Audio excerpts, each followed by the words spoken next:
So good morning, good afternoon, good evening to all of our listeners all over the world. I'm Barry Muller, your host for the RevAmp podcast.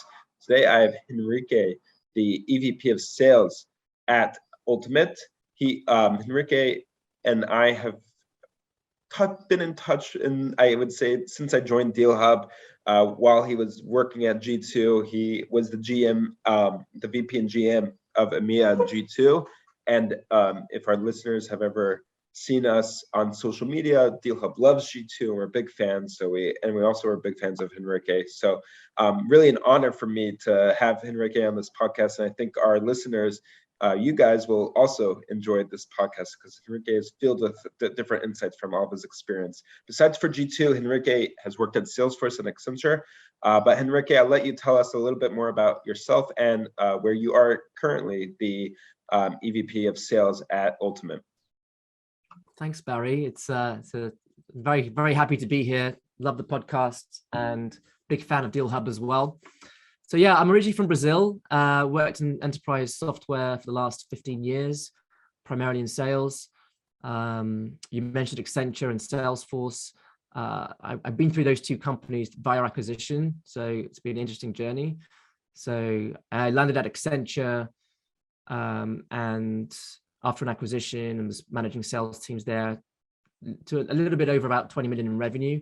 And then another product company that got acquired by Salesforce, where I had the experience of building teams across the EMEA region. And that was a really fun ride. We grew a business from nothing in Europe to over 100 million in ARR over 3 years. So that was really cool. And then most recently, yes, I've been at G2. I am a software geek, I guess. I'm sort of really into B2B software. I think I have a very strong entrepreneurial itch that I keep scratching, but I've yet to found my own business, but hopefully that will happen in due course. And at G2, I had an opportunity to work with amazing companies. And what really stood out for me was, running G2 in Europe, just the amount of amazing B2B SaaS companies coming out of Europe. And I got to work with companies like DealHub and many others who are now world leaders in their categories, which is really, really cool. And I think, 6 years ago, I wouldn't be sat here talking about European SaaS companies the way that we are today, which is why I just took the plunge and joined Ultimate back in November to head up our global sales org, and have been having a great time ever since. That's great. Really interesting to hear. I actually didn't realize that that's how you joined Accenture and Salesforce. That's a good story. Maybe we'll get to that later in the podcast, some more background on that. But to begin off this podcast, I think something that we were discussing right before we pressed the record button, but something that's been on my mind, something that's been on your mind for the past definitely caused by COVID, but maybe even before COVID started, is really how buying has changed. And not just for not just the B2C experience, but also the B2B buying experience. This is a very broad topic, and we can take this a few different ways, but I'm going to let you start the way you want to take it. I know that at G2, for example, that's a trend that's been talked about, and I understand that this is something that you think about even in your free time. So, Henrique, let's start. How has buying changed? So we're talking specifically about B2B software buying, right? And I think I joined Ultimate primarily because I saw this huge acceleration of digitized ways of interacting, right? Whether you're in a B2C environment and all of a sudden all of retail has gone from bricks and mortars to digital, right? And similarly, we're seeing the same in B2B. The world that we operate in, we help customer support teams. So we're helping customer support teams save millions in scaling costs for customer support functions. If you think about any company who deals with customers, whether in B2B or in B2C today, all of a sudden they're thinking, okay, I'm not tied physically to any one location anymore, right? So whether it's less people that they need to hire to scale, whether it's reducing costs for outsourced teams, or whether it's even freeing up existing teams to do more high value, meaningful work. I think the last couple of years has really accelerated digitization. So whereas Ultimate are focused on providing what we call virtual agents for customer support teams. I think when we think about the impacts of this on B2B selling, there are really strong ramifications, right? So what's happened? So I think ever since I was at G2, it became really clear to me that the whole B2B buyer experience has changed, right? The way people buy B2B software has caused us as well to rethink our approach around sales and marketing. And interestingly as well, in the past, companies would be, adopting either one strategy or another strategy. So they might be doing just inbound or just outbound, right, as a way of going to market. So they might be doing account-based marketing, or they might be a product-led growth business, right? Whereas today, what we're seeing is companies doing one thing and another, right? And I think they're doing this because they're realizing that in order to improve the experience for buyers, they need to offer choices, right? They need to offer choices in terms of how you buy, how you contact us. And again, whether it's in B2C, that you can't rock up to a shop anymore and process an exchange, but you want to be able to send them a text message, or you want to be able to do a chat online, or just send an email, whatever it is that you're into, right? People want choices. And in B2B selling, I think it's the same. So as a result of this, I think it's really interesting, right? 5 years ago, you would have laughed if you turned on the TV and you started seeing on primetime television TV ads for Adobe, Salesforce, right? Like, why are those companies like spending huge amounts of money on TV ads, right? What happened to like hyper-targeted, personalized, or account-based marketing at scale, right? Well, the funny thing is, those companies are all still doing that stuff. But I think what we're seeing more of is the and, right? We'll do this and we'll do something else. And so here in Europe and in the US, we're seeing enterprise companies adopt product-led growth go-to-market motions, right? Which traditionally we would have thought of as, small businesses starting out, no sales team, they go PLG, right? And so I just think it's really interesting in terms of how the way people are buying is being picked up now in B2B, and they're adopting these, when you think about PLG and you think about growth marketing, all of this was like bringing B2C tactics into the B2B world, right? The same way we're now seeing Adobe and Salesforce doing TV ads, right? We are seeing B2B adopting more B2C plays. And I think it's just a realization that in the end of the day, you're selling to a person, right? And that person is on YouTube, they're on Facebook, right? They're not just reading Gartner reports, right? Or logging onto G2. And so I think this is really encouraging us as well to think about our teams and how we make the sales experience better. Because the way of selling of like 10 years ago, where we have our structured sales process, and Barry, I don't care, where you've been online or how you've been interacting with my brand. Let me tell you, the first thing we will do is a discovery call, right? That is like, those days are dead. And so sales leaders and salespeople need to really rethink about how they're approaching customers and the whole buying process. Yeah, I think there's a few interesting points. I even was writing them down. So one, I wanted to point out that you talked about 5 years, not 2 years. So I think that's also interesting. 2 years, obviously implying the COVID ramifications, and 5 years implying more of the, I would say, B2C to B2B recognition that people are people and organizations. Even if you're talking to a corporate, you're talking to a person, which is happened before COVID, right? That trend started, but it was accelerated, I guess, through COVID, that digitization. The next piece I wanted to point was also how you talked about the buying experience changed, but also the selling experience has changed in multiple ways. One, we're talking about processes. We're also talking about attacking, not to use an intense word, I guess, but attacking the customer in multiple ways through different channels, which is, I guess, was more of a B2C play and now is a B2B play. Let's talk more about that. Did the extra channels come because buyers were interested, because buyers needed that, or did the extra channels come like going from PLG to enterprise because the B2B companies were just looking for new ways to make money? Who was the person initiating? Who was the initiator? Was it the company, or was it the buyer forcing the company to do that? Yeah, I mean, when I think about it, I think it's both, right? So I think it's both. Buyers now are a lot more proactive about educating themselves, guiding themselves through a purchasing process than they were before. And it is a bit chicken and egg, right? Because there's a lot more information being pushed out in multiple channels online by vendors as well. But equally, it's also about vendors, as you said, going to channels that they thought originally, or maybe 5 years ago were not, or 2 years ago were not B2B channels, right? Like, I don't know about you, but when I go onto YouTube, I start seeing a bunch of B2B software ads in front of me, right? And those ads have nothing to do with what I'm looking up on YouTube, right? I might be looking at a drone video and I'm getting a project management B2B software ad popping up beforehand, right? So there's a lot of push as well from brands in these channels, which I think is really smart. But fundamentally, I do believe that, the sales team, because of this, is no longer the revenue owner, right?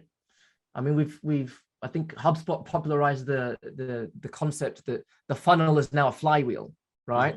What does that mean, right? It means not only that a customer doesn't start at the top of the funnel and finishes at the bottom, but your customer is actually engaging with you at multiple stages of their life cycle, from initial purchase through to adoption, through to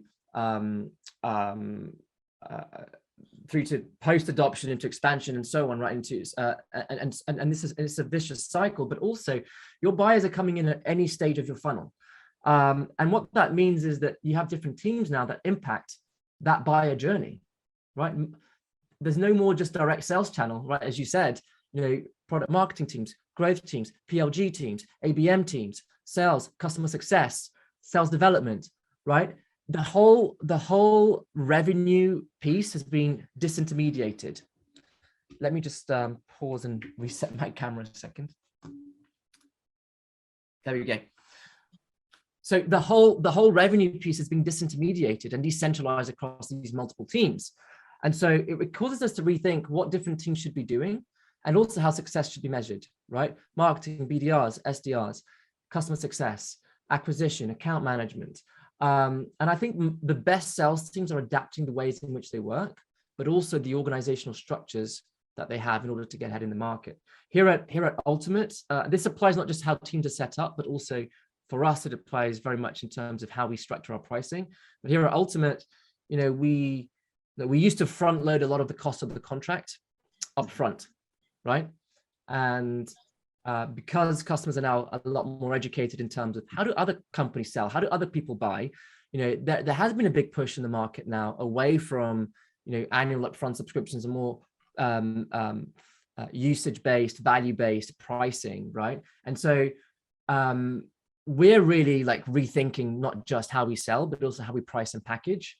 And this is all down to how this whole revenue process, but also the buying behaviors have been completely decentralized over the last few years. Yeah. You brought up again a lot of interesting points. I want to focus on I'm trying to figure out which place to focus on. They're all there's so many avenues we could go. The idea of, let's talk about who should be, if there's sales and then there's marketing, is it the CRO that's working on aligning it to make sure that they're getting leads? Is it the CEO, like making the move to usage-based pricing, from subscription pricing? Like whose role is that? Is it the RevOps person that was hired that was doing a lot of Salesforce things, and now they're have more time to do more strategic things? Yeah, well, I think what this causes in a lot of companies now is that there's never been a bigger priority than cross-functional alignment, right? We've been talking for years about how, when you think about pipeline, okay, who owns pipeline, right? Is it sales? Is it marketing? Is it business development? The reality is it's everyone, right? Everyone should have an accountability for pipeline, but everyone should be also targeted and rewarded on revenue, right? I think the days in which customer success, for example, targeted purely on renewal rates and NPS are gone, right? I think customer success is now becoming a revenue driver, and we're seeing more and more customer success leaders targeted on revenue as well. Within sales, you've got, as you grow your business, you've got the ability to specialize your sales teams as well into acquisition teams and account management growth teams. When you look at so I'm going to pause again. It's there we go. When you look at the longer tail of the market, so smaller customers now, we're seeing marketing taking a much bigger share of responsibility for driving revenue in the whole self-service piece, right? The longer tail of the market alongside product. And so it's very hard to say that a chief revenue officer should have product, marketing, customer success, sales development all reporting into them, right? Well, actually, we need to recognize that nowadays revenue is so disintermediated that what you really need is a really strong small group of senior leaders who are incentivized and targeted around revenue and working in very close alignment together. And that's the move that we're shifting to at Ultimate, and I'm seeing in a lot of companies as well. Yep. Yeah, I definitely have seen that a lot. And that's one of the reasons for the podcast, right? Is that we focus on CROs and operations professionals and also sales leaders who have that the grasp of not just looking at sales and viewing sales as a classic B2B sales, but that sales is much deeper. So let's talk about sales teams. Here's something that came up. PLG, product-led growth. If you're selling a product that is less for less money in the beginning, then the sales, reps are less incentivized or incentivized different. Let me restart. Should sales reps that sell product-led growth companies be incentivized differently than other companies? And I'll tell you the background of this. One of the philosophies of product-led growth is that you get in early and then you land, so you land and then you expand. So in theory, you could land for a $2,000 contract, and your goal is to get them to buy a $50,000 contract by year one or by year two. And since they have brand affinity, they'll actually more likely to buy it than just reaching to them on just YouTube ads and just TV ads and etc. What's your take on this for sales teams and the product-led growth space? So I think it's really interesting with PLG because everyone wants to get in on it, right? Everyone wants to reduce their cost of acquisition, and that's why they find PLG attractive, right? Everyone understands that selling incremental revenue or expansion revenue is 3 to 4 times cheaper than selling the initial deal. And so the whole concept of land and expand makes sense. And the least that you can spend on acquiring a customer, the more your unit economics are going to look good, right? When you look at it in the long run. The challenge with PLG is that you're making a big bet as a company on the value of your solution, right? Because PLG is all about giving people the product either for free or for a very low initial cost, helping them see the value, and then capitalizing on that value further down the line rather than up front. And I think a lot of the challenges that we have over the last few years is, and again, I was at G2 for 3 years, and I've been seeing how many tech companies are popping up in how many categories. I mean, I'll be honest with you, Barry, there's a lot of questionable tech out there which have benefited from a lot of liquidity in the market and has allowed companies to launch products that in many other economic environments, would not have thrived. And then they want to go and try and do PLG, right? And these are companies that are trying to do PLG where the adoption rate of their products are like 10% of users using it or something like that, right? So you've got to be very careful. Mm-hmm. And what does that mean for sales teams? Well, if you have a product where you can tie the unit of value of what you charge people for, right, to usage and value rather than number of licenses, for example. Yep. Then I think you're setting yourself up for success, right? So that's the first thing. When you look at the sales teams, I don't see any issue with reducing the upfront spend if you've got the confidence that you've got a strong customer success process and support for your customers, right? I would much rather incentivize our reps to start small and achieve more in the first 12 months than to sell a super discounted deal up front where value is yet to be proven, and realize that we could have delivered a lot more of that value and charged our customers a lot more for it. And so we're actually, in our comp plans here at Ultimate, we have, as I was saying, shifted a lot more from seeking money up front to actually realizing that over the first 12 months. And that's largely down to the fact that our product is completely priced based on the value that you get out of it, rather than how many people are signed up for it, for example. But that does mean that we have to think about how that comp plan looks like, and what kind of behaviors we want to incentivize and enable our teams on engaging with customers, right? And also, how does that challenge you in terms of thinking of acquisition teams and account management teams, right? So some companies will say, okay, for the first 6 months post signature, or the first 12 months post signature, the account executive is still driving the growth of that account, right? Alongside the customer success team, for example.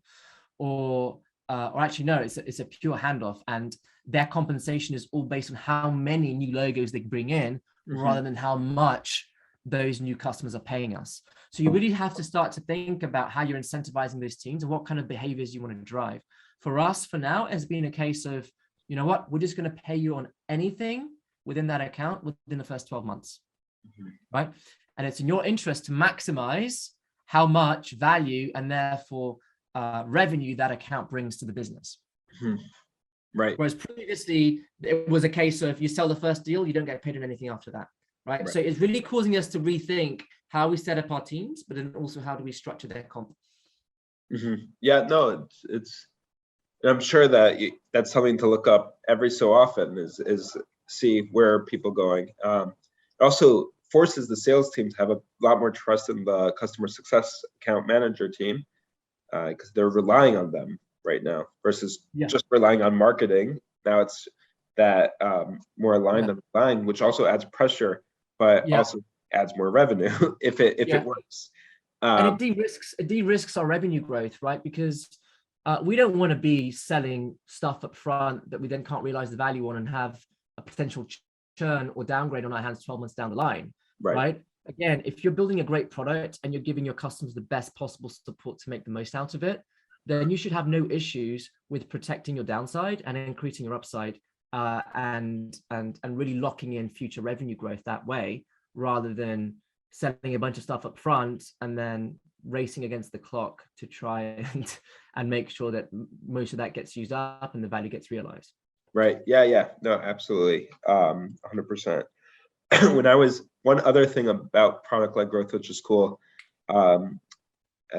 at Wix, I worked at Wix for our listeners. So there's two aspects. One, we could talk about the bottom up, and then we could also talk to top to bottom. But one aspect that was really interesting, the YouTube ads, since we had a free product, but also a paid product, we were able to evaluate how effective the YouTube ads were by just how much people were paying on it on day one. So it's one, you'll get a percentage of your users that are going to come in free. A large percentage, the majority of the users are going to come in free. But over time, since Wix spent so much money on YouTube ads, they can actually understand what is our benchmark, what is the number that we want to hit of people that are paying on the day that they see that YouTube ad. And then they would, and that was like the number that they were going off, versus a B2B company that doesn't have the product-led growth, or doesn't have a thing that someone can pay for that day on a computer. YouTube ads become more of a mystery box, kind of like how TV is. Is it influencing, right? Is it influencing a deal, or is it? Right. Yeah, exactly. So you have to be more creative with it. You can look for brand searches. You can look for website traffic. And it's the challenge of attribution, right? In B2B, right? Which is it's the bane of marketers' existence of the last few years, right? Exactly. So it's product-led growth actually makes the pain of attribution more smooth, and easier actually to understand. Wix used to do Super Bowl ads, and then they stopped because they really brought it down to science. The YouTube ad space. Like a badge of honor, right? I'm gonna have my Super Bowl ad, or I'm gonna have the was it the 405 freeway in San Francisco, or I'm gonna have the billboard on the 405. Right. Yeah, exactly. But then what you're saying, then people are also trying to hit multiple channels because that's, people are in different places and the influence does affect you. But then the attribution becomes more clouded. But that's one thing I like about product-led growth. It helps refine the attribution a bit more. On the flip side, the product-led growth, Wix was product-led growth before product-led growth was cool. It used to be called freemium, at least in that aspect. But they were bringing one of my actually even initiatives there with the team was to look at how can we help sell a new enterprise package, which was a really fun thing. So one of the methodologies was just going to see how many, just looking at email addresses and seeing how many companies have the same domain name, right? Like at blank, blank, blank, and then think of, and then go the opposite way. Oh, the real estate. So the enterprise motion, kind of like the box model, right? That Aaron Levi pioneered, right? Yeah, exactly. So exactly like that. So sometimes when we talk about it, sounds new, but this Box has been IPO'd for some time. But now everyone's doing it. So that's why I guess is a bit more newer, because everyone's talking about product-led growth. The buyers are becoming more aware, at least in the B2B space, about this idea of product-led growth. And that's also, we were talking about this before, is that the buyers, the sellers, the chicken and the egg. Buyers now expect even product-led growth, I think. And I'm curious to hear what you think, because they see all these other companies doing product-led growth and they're like, oh, I want it for free. I want to try it out. Oh, I want to be able to access this. And that's, in essence, changed how they buy, not because of COVID, not because of what we were saying before about choices. It's about just that's what they're used to, even for B2B buying the past few, even year, I would say. Yeah, and what you've got to remember as well is, again, we can label it PLG, we can label it whatever we want, but with the acceleration of the informed B2B buyer in the digital world, right, where they are educating themselves so much about your product and 20 others in ways that they would never be able to, right, a while back, what we're seeing is there's a big drive around self-service, right? Like I should be able to find out what I need, get the answers I want, and then start using this and figuring out if it's any good, right? I shouldn't have to speak to a salesperson. And as a leader of a sales team, that makes me kind of question, what are we here for, right? Because we're seeing these kind of motions, not just in SMB and mid-market, we're seeing this in enterprise as well. Now, granted, in enterprise, you get into then, when the company is serious about doing this at scale, customization, implementation, security reviews, right? And that's where the enterprise sales motion really kicks in. But it does really cause us to question, when you do finally speak to a prospect, or when a prospect finally speaks to a salesperson, how is that conversation different today, right? I bet, I will tell you it is significantly different.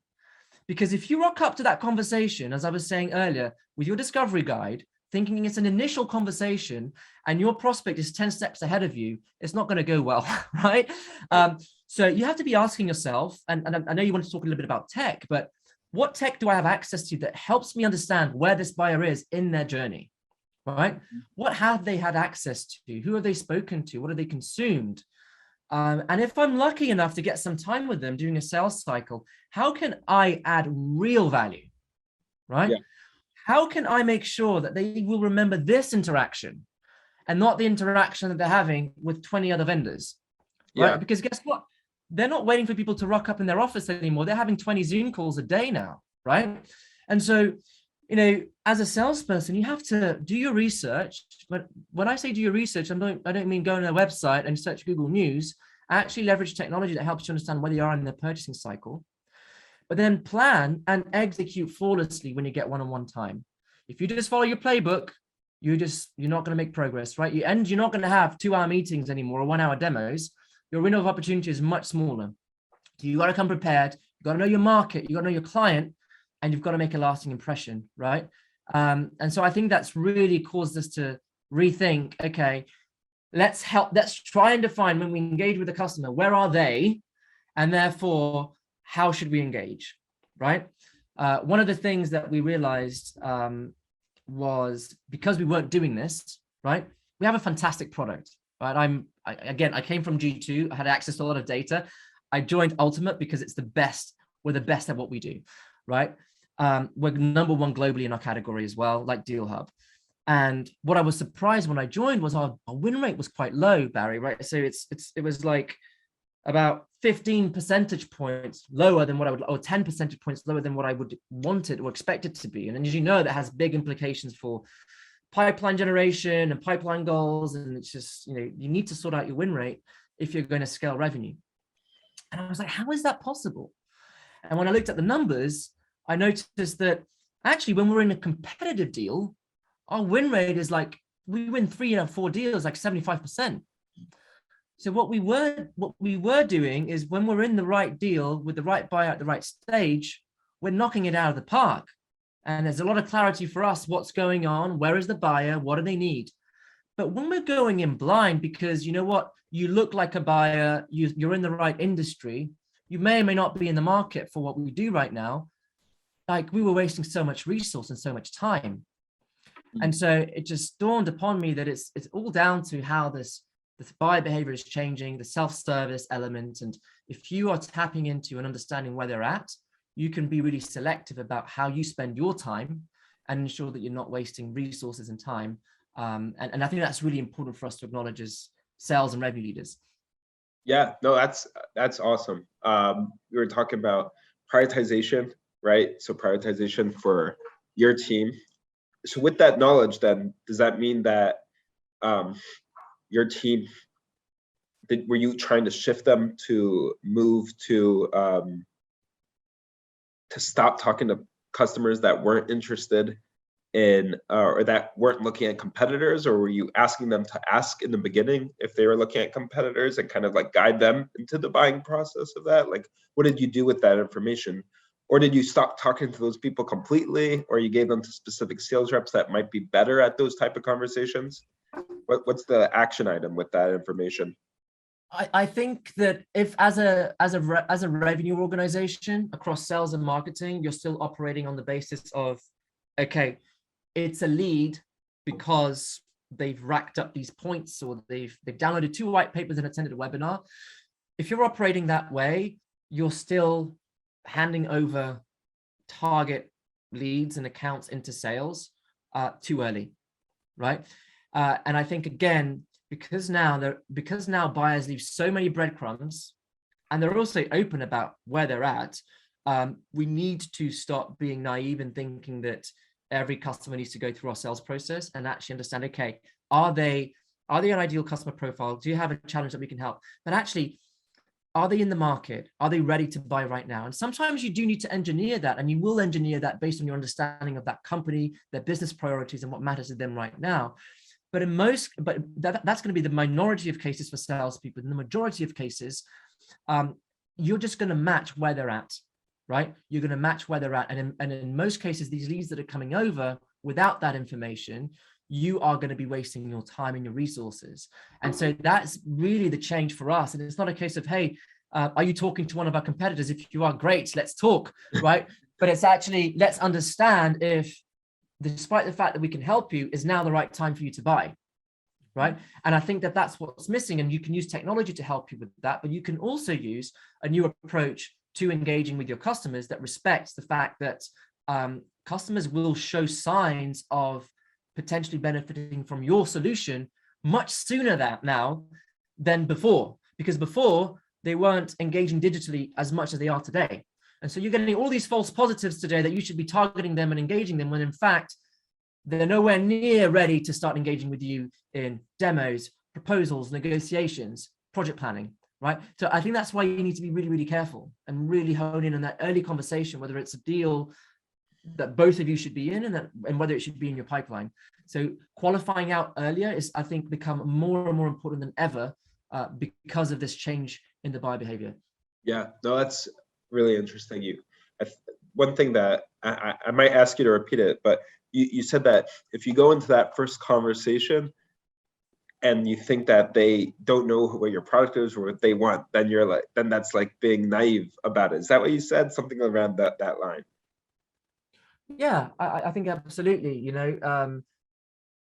By the time you speak to a customer, they will know who you are. They'll have an idea or an impression of what you do, and the chances are they will have a pretty good guess of your main competitors as well, right?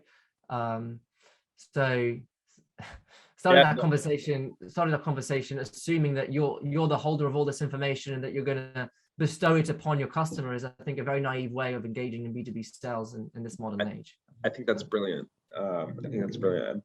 And we had a statistic at G2. We did a lot of research with buyers, and again, I know you've asked me like difference between US and Europe. One of the things that was actually common across US and Europe buyers is that 80% of the time, by the time a customer reaches out to a vendor, they've already made up their mind. Right. Wow. Right. Yeah. So it actually asks you, the question of like, what happens all of the other times with all the other customers that are not reaching out to you, right? They're much further along the decision-making process by the time you speak to them. Right. No, I think it's interesting. And I think that has nothing to do with COVID. That has nothing to do with... I think COVID has accelerated it, right? Because, I don't know about you, but I haven't been to a software conference. I think in the US now it's picking up again, but I haven't been to a live software conference, where vendors are actively engaging with buyers and generating leads and so on in over 2 years. Yeah. Right? We know software buying hasn't slowed down, so people are going somewhere else. So they're going online, so it has accelerated. Mm-hmm. Yeah, absolutely. There's the chart that just came up in my head that I've seen, that I saw, I think it was last year, just that it talked about dating. So pretty random, but I think it actually talks to this topic, that the number one way people start dating is through online apps. Yeah. And that's more than like, definitely more than matchmakers, which wasn't surprising, right? But it's also more than just friends introducing to friends.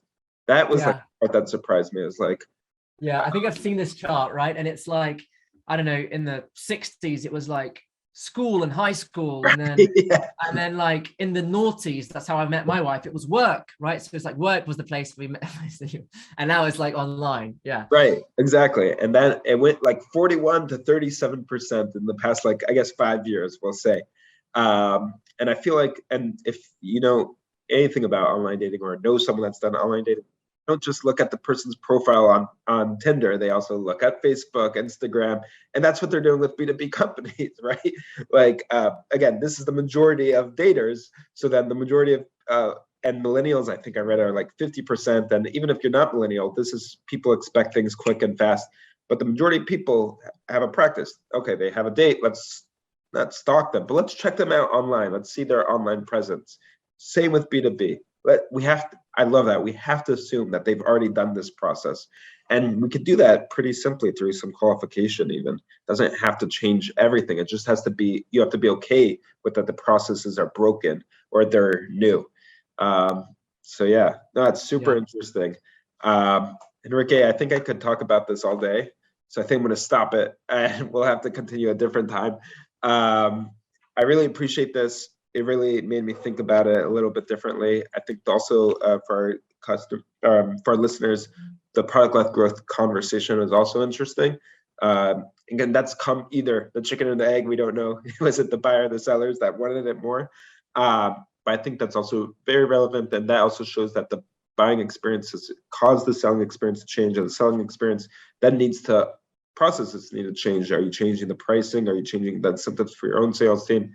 So there's a lot of ramifications for these changes, not just going digital, which is definitely step one. If you're listening and you haven't gone digital, I highly recommend it. And yeah, so Henrique, thanks so much for coming on. It's been an absolute pleasure, Barry. Thanks for having me. Absolutely. All right, we'll talk soon. Bye.